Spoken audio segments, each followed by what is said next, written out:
अस्सलाम वालेकुम, मेरा नाम है दानिश रफ़ीक और इस वीडियो में हम बात करेंगे स्टाफ सिलेक्शन कमीशन ने जो 2024 में एमटीएस के लिए 9,500 पोस्ट्स निकाली है। इन पोस्ट्स का जो एग्ज़ाम है आपका 14 नवंबर 2024 को कंप्लीट हुआ था, लेकिन उसके बाद एक पेपर जो है 19 नवंबर को भी था जो पोस्टपोन हुआ था पहले। तो आपका फाइनली एग्ज़ाम जो है 2024 की वैकेंसीज़ के लिए 19 नवंबर 2024 को कंप्लीट हुआ था। तो एग्ज़ाम कंप्लीट करने के बाद अब बहुत सारे स्टूडेंट्स जो है यहाँ पे अपने आंसर कीज़ का वेट कर रहे हैं, उसके बाद आपका रिज़ल्ट और फिर जो आपका है कट ऑफ क्या होगा। तो इस वीडियो में हम यही बात करेंगे कि आपकी जो है आंसर कीज़ कब तक आ सकती है, उसके बाद आपका जो रिज़ल्ट है वो कब आएगा, उसके बाद आपका जो है कट ऑफ होगा। तो कट ऑफ के बारे में हम बात करेंगे कि आपका जो है एक्सपेक्टेड कट ऑफ कितना रह सकता है आपके हवलदार के लिए और एमटीएस के लिए। Seeing past 2 years trends because you know the pattern has been changed by SSC since 2022. I mean 2022 vacancies, the exam for which was conducted in 2023.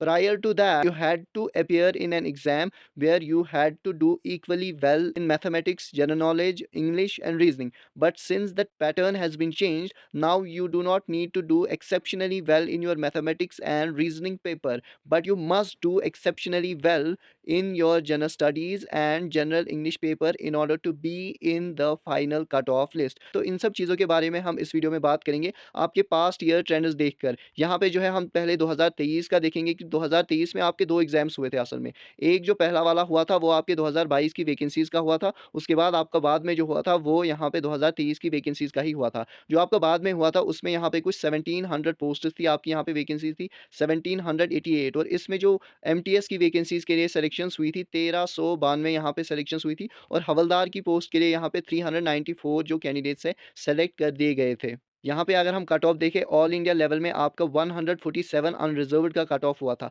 Andaman and Nicobar में 134 ही आपका यहाँ पे जो है कट ऑफ हुआ था और इसके बाद अगर हम आंध्र प्रदेश में देखेंगे यहाँ पे आपके जो है इकोनॉमिकली वीकर सेक्शन के लिए 131 यहाँ पे हुआ था। दिल्ली में अगर हम यहाँ पे अनरिजर्व्ड की बात करें तो दिल्ली में अनरिजर्व्ड के लिए यहाँ पे जो कट ऑफ हुआ था 135 हुआ था। तो यूजुअली अगर हम यहाँ पे बात करें जो अनरिजर्व्ड कैंडिडेट्स हैं, क्योंकि अनरिजर्व्ड की अगर हम बात करें अनरिजर्व्ड में आपके सारे आ जाते हैं। अगर आपने कैटेगरी से अप्लाई किया है लेकिन उसके बाद आपके अच्छे मार्क्स आए हैं तो आप अनरिजर्व्ड में भी कंसिडर किए जाते हो और जो अनरिजर्व्ड में ही सिर्फ होते हैं वो तो सिर्फ अनरिजर्व्ड में ही आते हैं, तो उन कैंडिडेट्स का भी इसमें कंसिडर किया जाता है। तो मेरे कहने का मतलब है when I am talking about unreserved candidates I am considering everyone because irrespective of your respective categories, if you do exceptionally well in your reserved categories, you will then be considered in unreserved open merit categories and you will leave a place for someone else in your category. On the other hand, those who are unreserved categories, they have to be there only in the unreserved categories and they have to do very well in order to be named in final selection list or cut-off list. Jammu Kashmir की अगर हम बात करें यहाँ पे economically weaker sections के लिए 134 हुआ था और अनरिजर्व्ड कैंडिडेट्स के लिए यहाँ पे 135 हुआ था। ओबीसीज़ के लिए जम्मू कश्मीर में 142 हुआ था। यानी ओबीसीज़ के लिए यहाँ पे जो है आपका अनरिज़र्व्ड से भी ज़्यादा हुआ था। तो ये कभी-कभी ऐसा हो जाता है। तो और अगर हम 2022 की वैकेंसीज़ की बात करें जिनका एग्ज़ाम 2023 में हुआ था, तो यहाँ पे जो आपकी वैकेंसीज़ थी, जो कैंडिडेट्स क्वालीफ़ाई हुए थे 11,295 जो है कैंडिडेट्स यहाँ पे क्वालीफ़ाई हुए थे। और अगर हम कट ऑफ की बात करें चंडीगढ़ में आपका जो है एससीज़ के लिए 132, एसटीज़ के लिए 126 और यहाँ पे अनरिज़र्व्ड के लिए 135। अगर जम्मू कश्मीर की हम बात करें, क्योंकि हमारे जो व्यूअर्स हैं जम्मू कश्मीर से ही ज़्यादा होते हैं, तो आपका एससीज़ के लिए 123, एसटीज़ के लिए 119, ओबीसीज़ के लिए 127, इकोनॉमिकली वीकर सेक्शन के लिए 126, अनरिजर्व्ड के लिए 128, ईएसएम के लिए 89, ओएच के लिए 125, एचएच के लिए 99, अनरिजर्व्ड जो लद्दाख के लिए हैं 131, पंजाब में आपके शेड्यूल्ड कास्ट के लिए 122। तो यहाँ पे अगर हम अब बात करें कि आपकी जो आंसर की है कब तक आ सकती है, जो भी बाकी यहाँ पे एग्ज़ाम्स हुए हैं, सीएचएसएल आपका हुआ है एसएससी का 2024 में, सीजीएल हुआ है आपका, तो उनमें ऐसा देखा गया है 6-7 दिन के बाद आपकी जो है आंसर की यहाँ पे अपलोड कर दी गई थी। तो इसमें भी आपकी जो आंसर की है लगभग 26-27 नवंबर तक आ सकती है, क्योंकि आपका एग्ज़ाम 14th को नहीं बल्कि 19 को यहाँ पे कंप्लीट हुआ था। और इसके बाद अगर हम यहाँ पे आपके जो है एक्सपेक्टेड कट ऑफ की बात करें, तो इस साल आपका जो क्वेश्चन पेपर है उसका लेवल आपका जीएस 2 में बहुत हाई किया गया था compare to previous year question papers.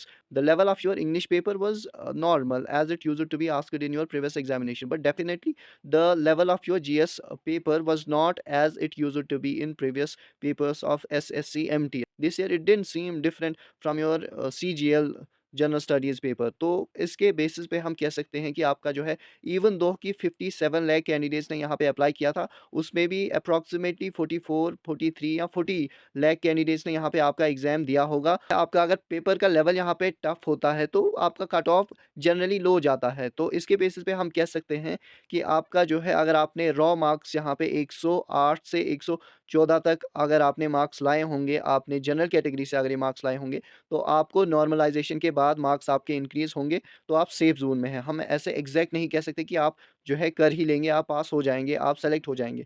लेकिन इस स्कोर के दरमियान अगर आप जनरल कैटेगरी से है 108 से लेकर 114 तक, तो आप सेफ ज़ोन में, मुझे लगता है कि आप सेफ ज़ोन में ही होंगे। और अगर आप यहाँ पे एससीज़ से 104 से लेकर 110 तक है, तो you are in safe zone. अगर आप एसटी कैटेगरी से हैं, तो आपका 102 से लेकर 106 के मार्क्स अगर आपके हैं, तो आप सेफ ज़ोन में हैं। और ओबीसीज़ में अगर आप 106 से लेकर 112 तक है, तो तब आप सेफ ज़ोन में होंगे। और ऐसे ही मुझे लगता है बाकी कैटेगरीज़, जो बाकी इसके अलावा आपकी कैटेगरीज़ आती है ईएसएम वगैरह, तो उसका आप इसके नीचे ही रख सकते हैं। मुझे उम्मीद है कि आपको हमारी वीडियो पसंद आई होगी। अगर आपको हमारी वीडियो पसंद आई है, तो हमारी चैनल को सब्सक्राइब ज़रूर करें। शुक्रिया।